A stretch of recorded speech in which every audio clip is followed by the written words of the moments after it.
বর্ষাকালে আমাদের গ্রামটা কেমন দেখা যায় আমি সেই সমস্ত ভিডিওটা আজকে আপনাদের মাঝে তুলে ধরবো এবং ভিডিওর মাঝে দেখানোর চেষ্টা করব আসলে বর্ষাকালে আমাদের গ্রামের অবস্থাটা কেমন হয়।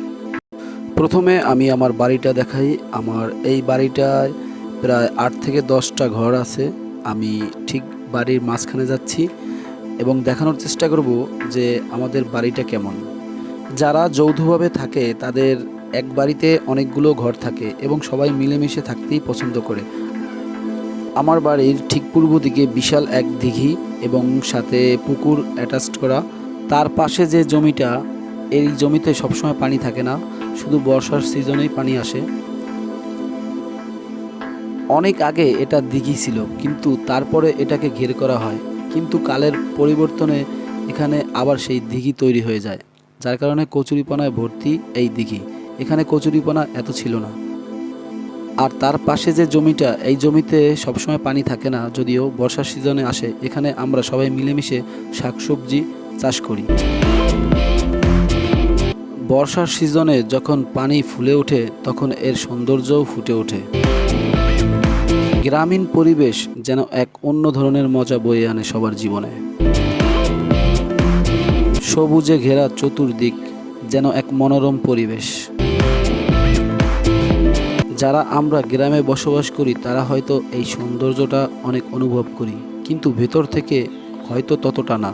কিন্তু যারা শহরে বসবাস করেন তারা হঠাৎ গ্রামে আসলে এই সৌন্দর্য তাদের কাছে যে কতটা আনন্দদায়ক সেটা শুধু তারাই বলতে পারবেন।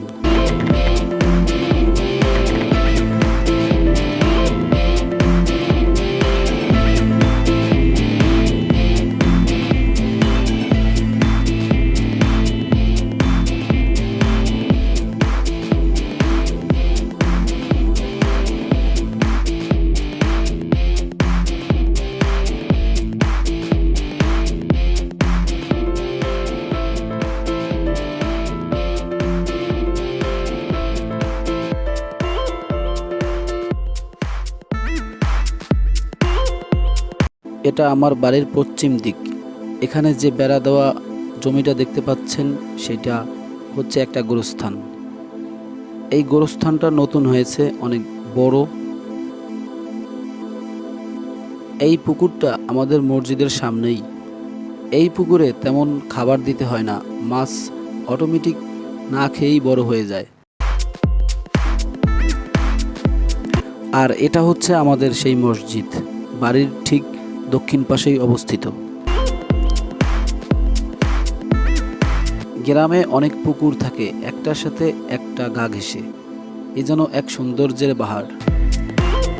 জানি না আমি ক্যামেরায় কতটুকু সৌন্দর্য আপনাদের সামনে তুলে ধরতে পেরেছি, কিন্তু বিশ্বাস করেন আমাদের এই গ্রামের সৌন্দর্য অনেক বেশি, যতটা না এই ভিডিওতে আপনারা দেখতে পাচ্ছেন।